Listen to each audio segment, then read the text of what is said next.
Pertanyaan mengenai orang yang takut pergi ke rumah duka ya, untuk bawa barang-barang seperti apa tadi, bawang putih, pita merah, terus nggak berani makan di sana, kadang, nggak mau bawa makanan dari sana pulang ke rumah gitu ya.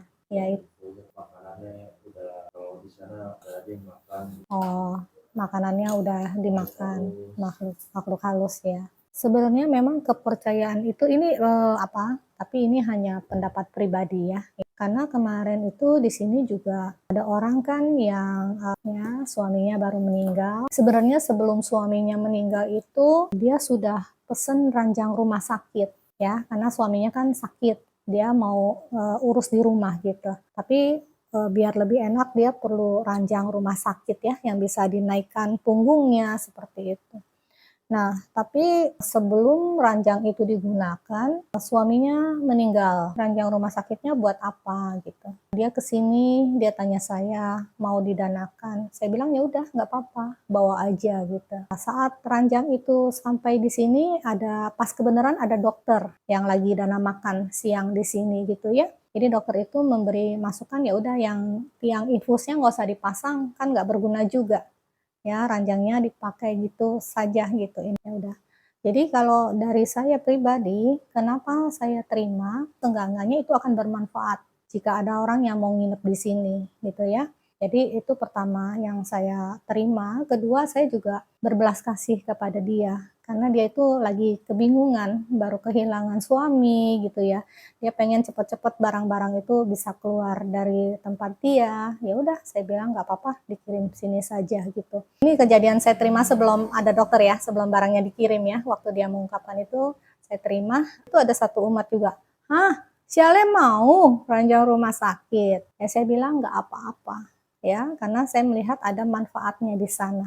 Jadi saya terima. Kemudian berapa hari kemudian dia juga bawa air minum, ada merek rumah dukanya gitu, ditaruhlah di sini. Ya bagi saya nggak apa-apa, silahkan saja. Ya daripada dibuang dia bawa ke sini, ya saya silahkan saja di sini.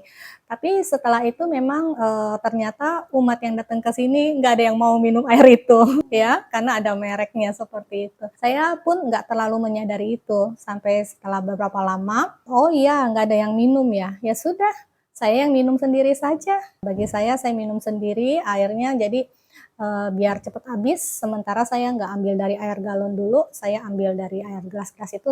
Kalau bagi saya ya itu hanyalah sekedar air, ya. Di depan itu hanyalah mereknya. Nah, kembali lagi ke pertanyaannya tadi ya kok. Jadi memang banyak orang yang tabu pergi ke rumah duka. Banyak orang yang tabu membicarakan kematian, ya. Misalnya ada pantangan-pantangannya. Pertanyaan saya, seandainya dia yang ada di posisi yang orang meninggal itu, terus orang-orang pada nggak mau datang, pergi pada saat dia nggak ada di rumah duka, kan sepi ya. Apa maksud saya, dia bisa membalikkan posisi gitu. Terus nanti kalau posisi dia yang sedang jadi mendiang, orang-orang berpikiran gitu nggak ada yang pergi ke tempat dia, gimana?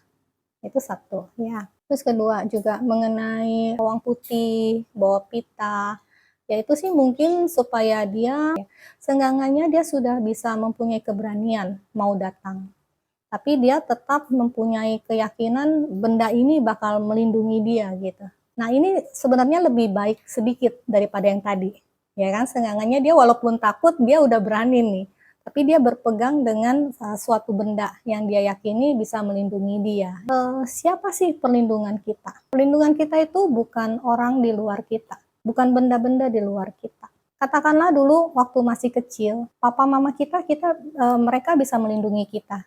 Ya, waktu kita masih bayi, kalau nggak dilindungi papa mama kita yang memberikan makan, jagain kita dari gigitan nyamuk, ya, jagain kita supaya nggak terjatuh dari tempat tidur, kita nggak akan bisa sampai sekarang. Kita bisa ada sekarang karena perlindungan dari orang tua kita. Perlindungan dalam hal kata menjaga ya, menjaga kita waktu kecil, memberikan makan waktu kita lapar kan cuma bisanya nangis, ya kan? Orang tua memberikan makan, dan nyamuk juga kadang dikasih jagain kelambu, dikasih minyak supaya lebih hangat, ya kan? Pinggiran ranjang juga dijaga supaya kita nggak terjatuh, ya. Orang tua kita bisa menjaga waktu kita kecil. Tapi sampai sejauh mana orang tua kita bisa menjaga kita? Apakah orang tua kita bisa menjaga waktu kita misalnya ada bencana yang katakanlah karma buruk kita berbuah? Apakah orang tua kita bisa menjaga kita seperti itu? Nggak bisa. Apakah orang tua kita bisa menjaga kita supaya jangan sakit? Nggak. Kalau memang waktu kita sakit, pasti sakit. Kecuali kita harus menjaga makanan ya segala macam ya. Maksud ini sakit yang nggak bisa dihindari. Kayak kemarin ada cerita Cakupala, ingat ya Cakupala Tera, ya kan? Beliau sebenarnya bisa aja sembuh untuk berbaring, ya, tapi beliau punya juga tekad mementingkan mata batin daripada mata jasmani, ya. Nah itu pilihan juga. Kadang-kadang juga misalkan, apakah orang tua kita bisa melindungi kita dari kematian? Nggak bisa. Siapapun nggak akan bisa terhindar dari kematian. Ya, Sang Buddha juga mengatakan bahwa kematian itu pasti. Yang nggak pasti itu adalah kehidupan. Nggak tahu sampai kapan kita bisa hidup. Sampai umur berapa kita bisa hidup.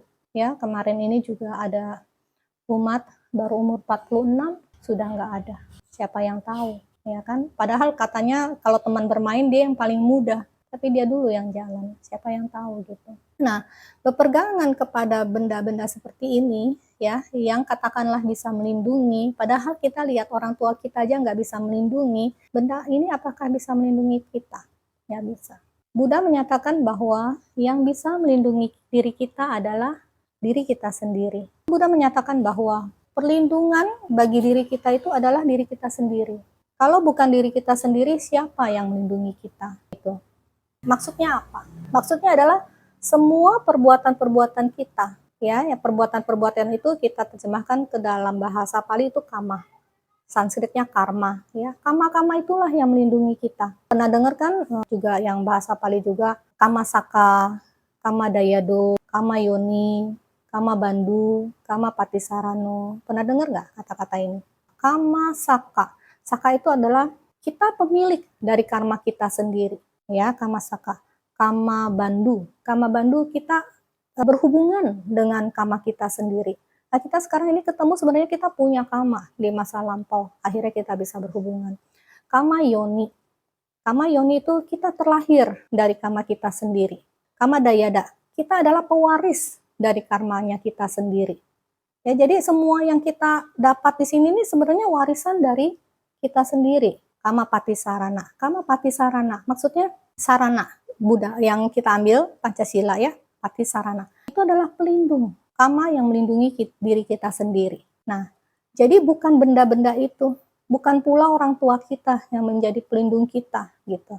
Tapi kama-kama kita sendiri menjadi pelindung kita. Nah, kama-kama kita sendiri ini sebenarnya juga kalau kita sebagai pelindung, kenapa kita bisa meyakini kama sebagai pelindung kita? Pengertian kamanya ini pun harus benar. Kalau pengertian kamanya ini nggak benar, itu pun jadi salah kaprah.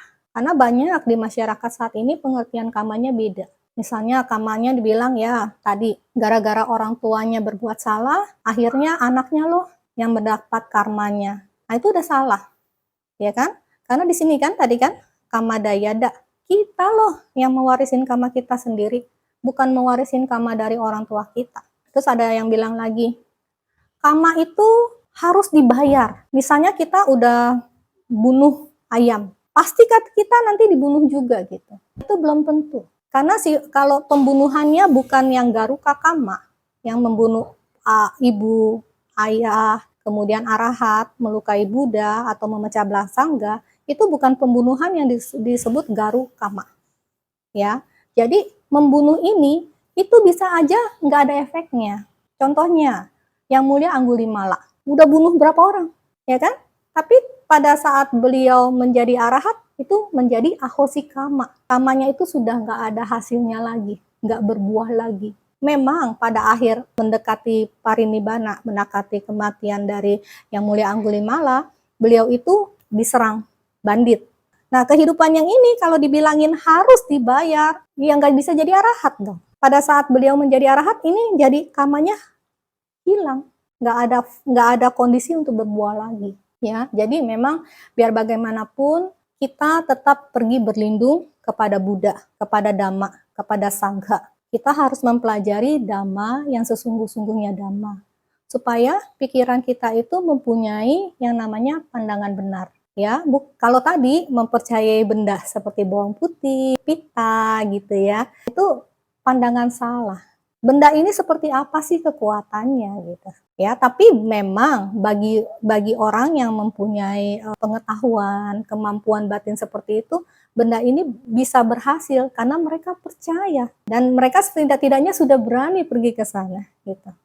Ya, seenggaknya ini ya masih agak mending lah. Seenggaknya kepercayaan mereka tapi masih disertai pandangan salah. Ya, tapi nanti pelan-pelan harus dibangun pengetahuannya supaya kita benar-benar punya pandangan benar. Jadi tanpa bawang putih, tanpa pita merah, kita tetap berani pergi ke rumah duka. Kenapa pergi ke rumah duka itu ya kita menghargai loh, mendiang. Ya, pada saat udah beliau nggak ada pun kita menghargai apa yang telah dilakukan di kehidupan ini. Ya, misalnya sebagai sahabat juga pernah menolong kita ya. Nah, kita menghargai hal-hal itu, makanya kita menghormati dengan datang berkunjung ke rumah duka, seperti itu. Kira-kira menjawab?